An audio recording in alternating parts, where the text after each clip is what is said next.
Assalamualaikum warahmatullahi wabarakatuh. Bismillah, alhamdulillah, la haula wa la quwata illa billah.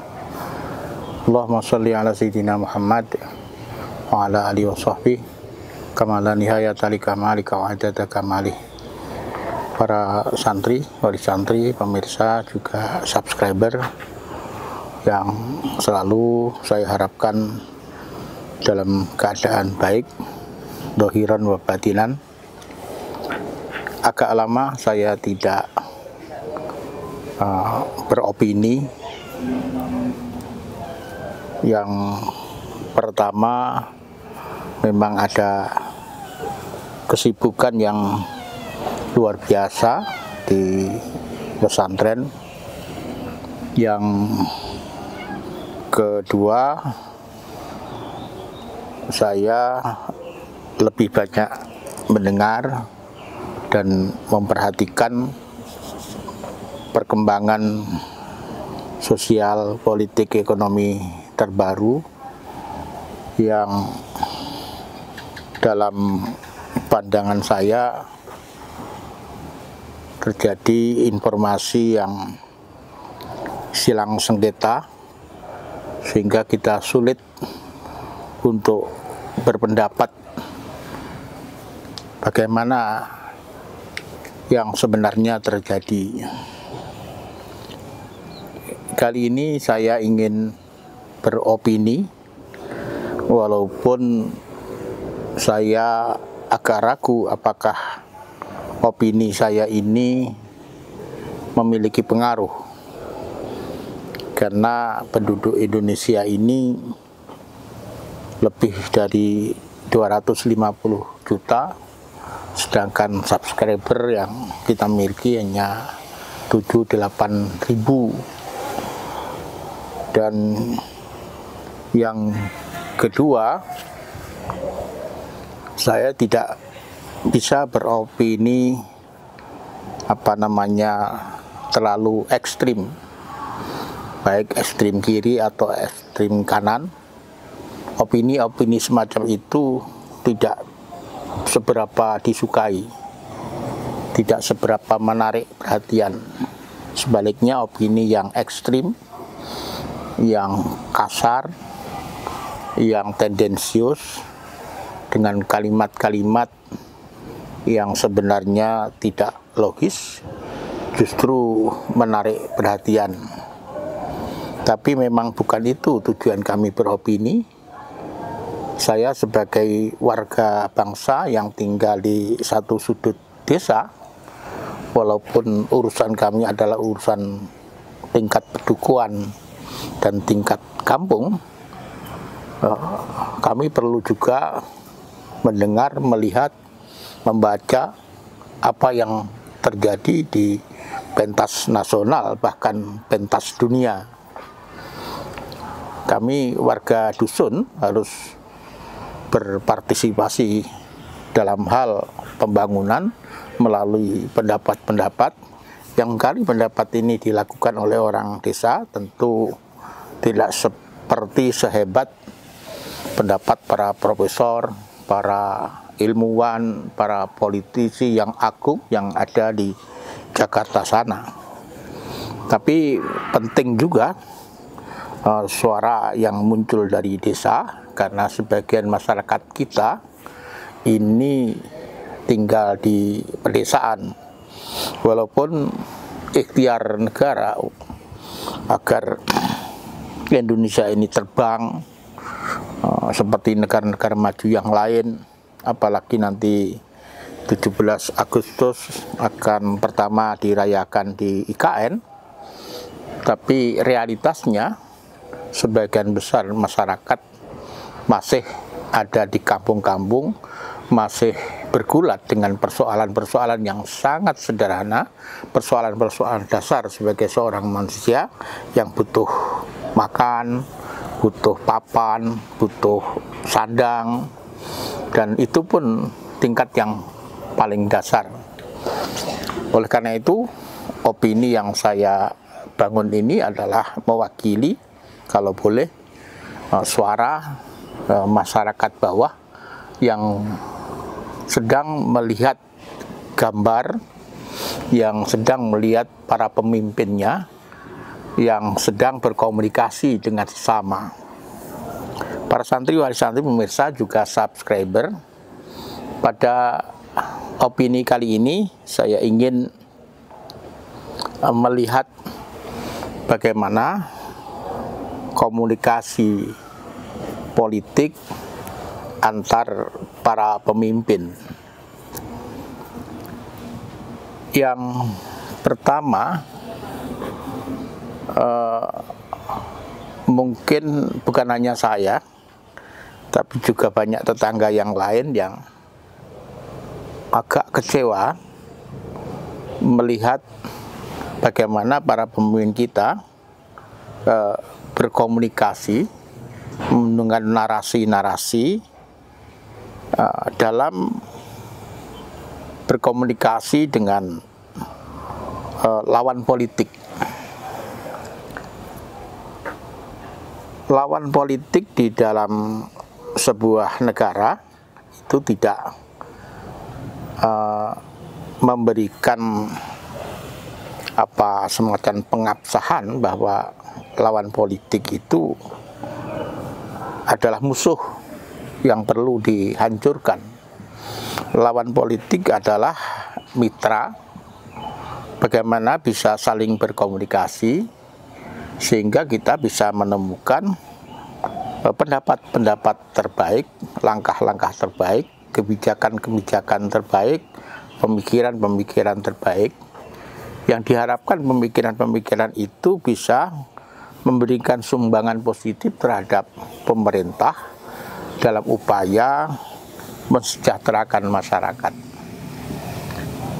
Tapi komunikasi yang ideal seperti itu tidak kita dapatkan. Mestinya yang pertama, komunikasi itu harus menggunakan kalimat-kalimat yang baik, kalimat-kalimat yang positif, kalimat-kalimat yang di sana tersimpan penghargaan kepada orang lain, kalimat-kalimat yang di sana menunjukkan bahwa orang yang mengungkapkannya adalah orang yang beragama, kalimat-kalimat yang di sana orang yang mengucapkannya adalah sesama warga bangsa yang mesti terjalin ukhuwah, baik ukhuwah Islamiyah, ukhuwah Watoniyah, ukhuwah Basyariyah. Dan saya melihat, mendengar, ternyata komunikasi bahasa yang mereka pakai adalah bahasa yang tidak santun, bahasa yang kasar, bahasa yang tidak berkeadaban. Kalau kalimat-kalimat itu disampaikan oleh teman-teman saya di kampung ketika sedang duduk-duduk di warung kopi, sedang cangkruk sambil makan pisang goreng dan jajanan-jajanan ringan yang lain, saya menganggap itu wajar. Orang kampung memang tidak banyak memiliki persediaan kata yang terbaik. Pendidikannya tidak cukup tinggi sehingga apa yang keluar dari mulutnya tidak perlu banyak dipertimbangkan oleh ilmu pengetahuan dan kebijaksanaannya. Tapi ketika kata-kata itu diucapkan oleh tokoh-tokoh nasional, bukan hanya tokoh pemimpin politik, tapi tokoh-tokoh yang tingkat pendidikannya sudah sampai pada taraf S1, S2, S3, profesor, bahkan di banyak kesempatan tokoh-tokoh itu menjadi pejabat-pejabat publik, menjadi pemimpin yang memiliki pengikut jutaan, maka kalimat yang buruk itu akan berpengaruh terhadap pengikutnya. Mungkin pada saat sekarang pengaruh itu hanya berakumulasi di dalam pikiran dan hati mereka. Tapi suatu ketika pikiran yang terpengaruh oleh kata-kata negatif itu akan makin banyak, dan suatu ketika meledak menjadi sebuah kata-kata, sebuah kalimat yang sama buruknya, bahkan lebih baik, bahkan lebih buruk lagi. Yang selanjutnya, mestinya narasi politik itu berdasarkan data, tidak sekadar opini yang miskin data. Banyak orang, tokoh-tokoh kita yang sama-sama kita hormati, berpendapat tentang tokoh yang lainnya yang sedang memiliki kekuasaan, menyampaikan kritik, menyampaikan opini, menyampaikan pendapat yang bisa kita rasakan bahwa yang pertama, pendapat itu tidak pakai data. Yang kedua, diungkapkan dengan sangat vulgar, dan terasa sekali bahwa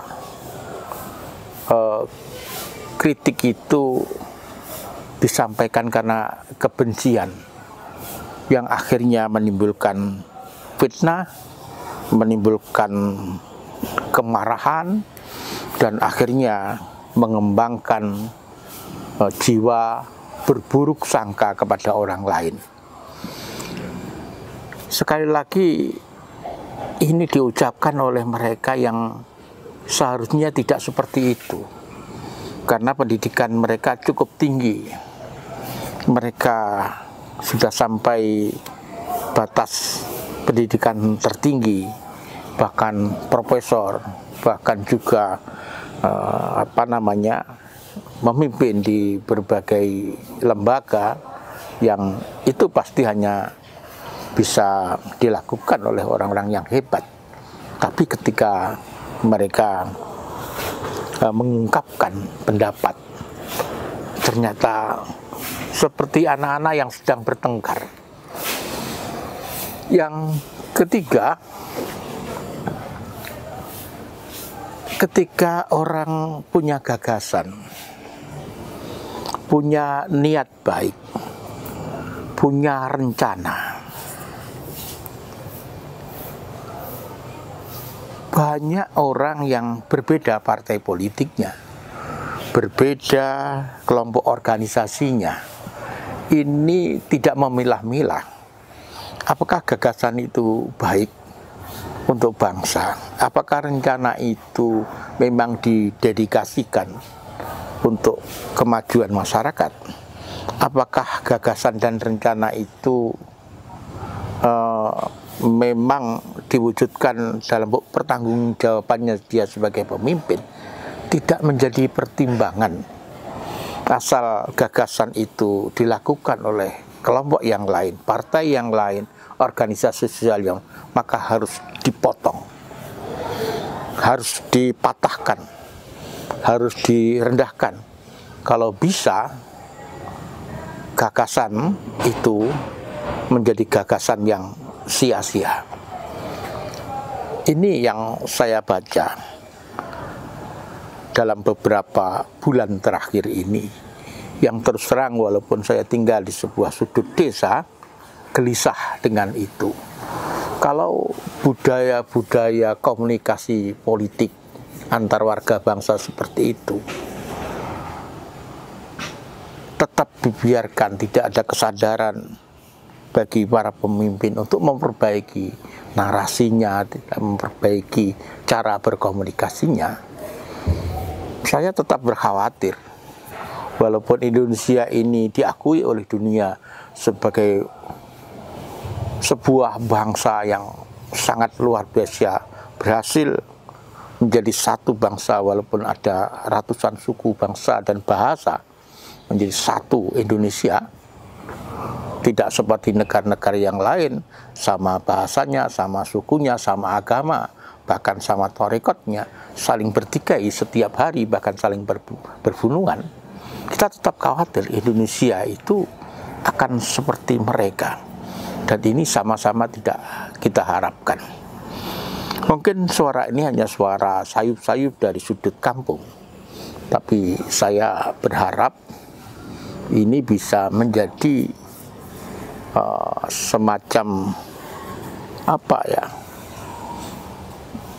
kalimat yang sedikit atau banyak bisa menjadi pertimbangan bagaimana para pemimpin itu melakukan komunikasi dengan sesama warga bangsa, walaupun mereka berbeda pilihan politiknya, pilihan organisasi sosial keagamaannya, perbedaan misalnya kelompoknya dan seterusnya. Ini opini kita yang lama tidak saya sampaikan. Harapan saya moga-moga ada manfaatnya. Akhiran, wallahu muwaffiq ila aqwamit thoriq. Assalamualaikum warahmatullahi wabarakatuh.